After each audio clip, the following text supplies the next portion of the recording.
the car, on your radio at 660 AM, 105.5 I just heard it 2 years ago. Who's Ed Tyll? On a run? Listen live on the free Florida Man Radio app and on your Alexa device by saying play Getting out of here. 5.5 Florida Man What are you Radio. talking about? You're not leaving the neighborhood. I said I'm getting out of here. Like the Bump of the Love You ain't Sponge leaving. Show. My sister got knocked up, and you're You look like Dave Grohl. I'm in the getting Foo out of Fighters here. video. I think I look like David Lee Roth. Maybe had sex with Axl Rose. You have Power Radio with Justin Clark, The Ed Tyll Show, Yes. or The Shannon Burke Show. Later, we're going to take our intern, Tuttle. and set him on fire. Florida Man Radio, unfiltered, Unafraid. You guys are awesome. Get it how you need to. Now, everywhere.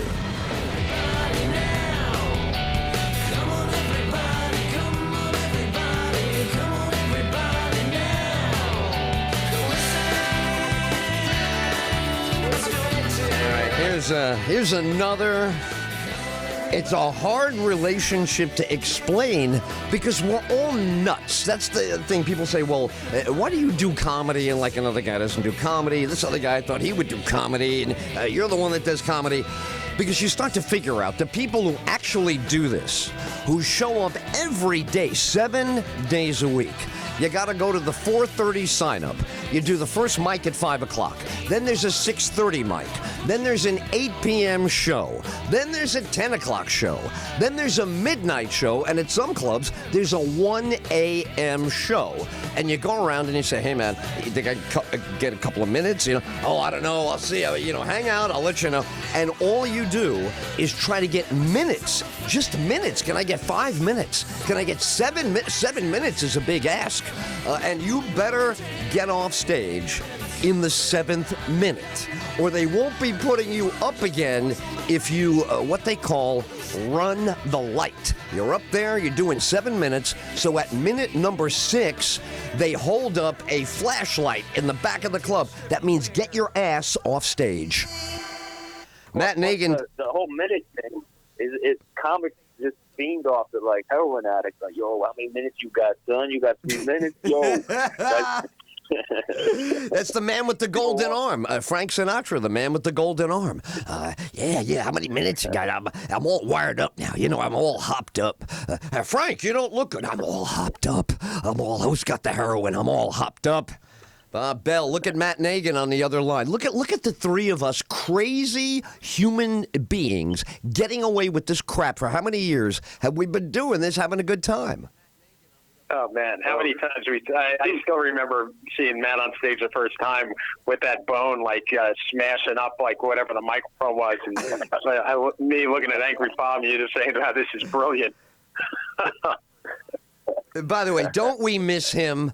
I made a level effort to get what I call the great one.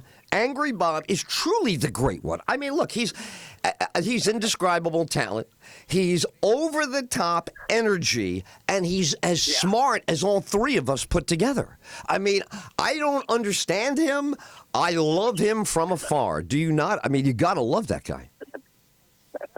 Yeah, I mean, you know, that's a great way to describe Bob because he's got like incredible energy on stage. Just some of the references that come to your head are amazing and just like ties into the audience, you know, in ways it's like only he can. Right. And does anybody we know have more contempt for his own audience than the great Angry Bob? That's true. He is a class act. Dude, come on. When he's angry at the audience at the end of the set, he doesn't like them. All right, you people, you've had enough crap out of me. Let me tell you. And I would sit there and say, this is the best entertainment on planet Earth. Like, I wanted to hang out with. He's hard to hang out with because you could wind up in his crosshairs, Bob. Bob knows. Oh, sure. We all have. There's no doubt. But it's always fun going to the diner with him afterwards, talking about the set. Oh, come on. And isn't that the thing, Matt? Comedians go through a whole thing. It's before the set, you got one vibe. Then you do the set, and you get a vibe out of doing the set. Then there's the post-set vibe. It's a whole cycle. And Angry Bob kind of taught me how to get nuts. I mean, I wanted to be nuts like him. I wanted to be. Do you remember when they wrote him up in the New York Observer? And, oh my God, explosive talent, and he's telling everybody, "Did you see me in the Observer?" And I went and got a copy because he ordered me to. Get a copy of it, Ed. You should read it. Come on. So Matt, why do you love this thing? Why is it fun? You wrote a book. It's brilliant. I love it. If we have time, I hope you have time for us. I want to do dramatic readings. But what do you get out of it? It's not an easy gig to be a comic, and you're an actor. These are difficult gigs. What do you get out of it? Why do you love it? That's a great question. I ask myself that more and more every day. But no, but you know, the aspect of it is it's sort of chaotic. It's got the Dionysian energy, the chaos, the destruction, and anything goes, you know. And also, everybody involved with comedy is kind of screwed up in the head in some way, or just a little off kilter. Right. So that's cool. You meet some weird, freaky people. I remember that midget that used to, I don't know, I guess just to call them little people, whatever you want to call them, but there was that guy that was a comic. There was always so many weird, Angry Bob was another one, but there's always so many weird characters that I met through comedy that you would probably never meet unless you're in an insane asylum or something. And even then, you know, so it's just, I don't know, it's an interesting world. It's like a little underworld. It is. It's like an underworld. You know, that's perfect. Bob, didn't you love that the first commitment of the day is like 4 o'clock in the afternoon? You can do that's right? comedy life. I love that. I love that. That was so perfect. You do comedy till like 1, 2 in the morning. Then you go eat. Then you unwind. Noontime, you're starting to move around, make coffee. Then you get the same clothes you had the day before. You put them right back on. You lock the door and you start to hoof. You hoof it down the subway. You hoof it to the coffee. And before you know it, you're outside going, all right, where are you on the list? Oh, no, I'm getting a fifth. Oh, a fifth? Come on, I'm 11. What are we going to... And it starts at 4:15. It couldn't... Matt, do you love that schedule? I love that schedule. Oh, it's a great schedule. You know, for a nocturnal person... You basically lounge and, you know, it's good. You don't even start. You can roll out of bed at 6 o'clock in the p.m. and you know. You got an 8 o'clock show. It's perfect. You get up, you take a shower, you get a cup of coffee, you do an 8 o'clock show. Then the world goes to bed like around midnight, and you start to crank up. That's when you're like, oh man, now we got the streets to ourselves. Wow, now I can get a slice of pizza. Let's go find a stage. You come alive around 11, and then when you get a good one, you know, a good 1 a.m. show from a fired-up comedian, right, is unbelievable. Everybody feels 1 o'clock in the morning on stage, right? There's a permissiveness. There's a we are really cutting out of class right now. So, Bob, do you love it? Isn't that your milieu? Don't you love being in that whole environment? Well, the best thing is you have like a great late show, you know, maybe you have an 11 o'clock show, 1 o'clock show. But then after that, when you go out and like hang out, that's when a lot of ideas bounce around. You think about it, and all of a sudden it's like, oh, there's a joke. There, you know, you can tie this tag to this tag. So that's like what's going on. You're like working all the way till like 3, 4 in the morning. Matt, when you do Berserka, when I first know you, are you making it up there, or do you have a routine in your head that you're kind of bouncing through? I mean, the chaos that you talked about before, are you in control? Do you manage the chaos, or do you just let it in and see how good it is? Sort of a combination of both. You know, depends on I like to let some chaos in, but I also like to have some idea of it. So it depends on the show, and depends on the circumstance, the audience, because then you know everything. You know, some guy throws a glass at you or something, and that's going to have to change the show. So, Bob Bell, right? If somebody throws a glass at you, that probably changes the show a little bit. Boy, I'm sure it does. How many times? Yeah. How many times? I remember seeing that happen at different shows. God. Do you remember, which of you guys has a memory of the smallest crowd that you were killing it with, but there's like, I don't know, 5, 7 people in the room. It's happening in front of no one, but it's a beautiful kill. You're on, they love you, and you're like, why are there 7 people here? No one believes you're that good. You're telling me, no, you should put me on your show. Come on, man, keep working on it. And you go, no, you didn't see the 7 minutes. It was, and I will never forget mine. It was a couple from Sweden in the New York Comedy Club, and they wouldn't give up on the show. People, another comic's coming out. Everybody's leaving. This crowd from Sweden, a couple. There were 4 people from Sweden. The couple's up front, and they're just having the best time. So I went nuts. I did the story of the 2 dildos, tale of 2. I'm acting this thing out, and the laughter from 6, 7 people is hilarious. Now, that's only in comedy. Do you have that, right? Only in comedy, that experience. And I was at that show. Go ahead, Bob. Go ahead.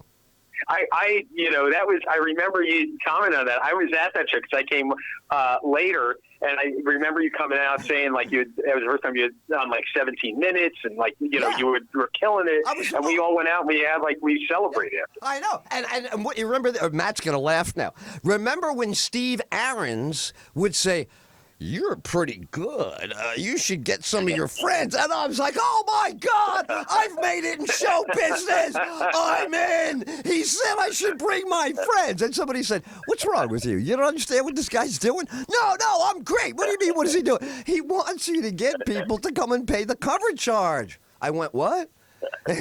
Yeah. I couldn't, but Steve Aarons. And you know what I love about him? Do you guys remember? He had a solid 2 minutes or 3. He would do the guy screaming in the subway. He killed. Every time he came out for 2 minutes, he would kill for 2 minutes, and he'd bring somebody out. I was fascinated by the whole thing, man. I fell in love with that night. How do you not love that, Bob? You saw what I was like. I was bouncing off the walls.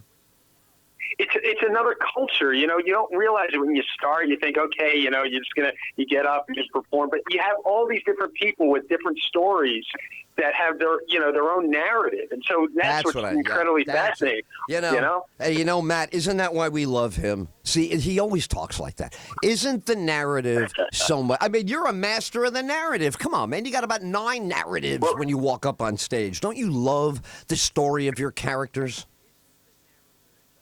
Oh, yeah. No, I love characters. I love weird. My favorite thing was all creativity, is just stuff that is different than anyone else is doing, which is what I go for.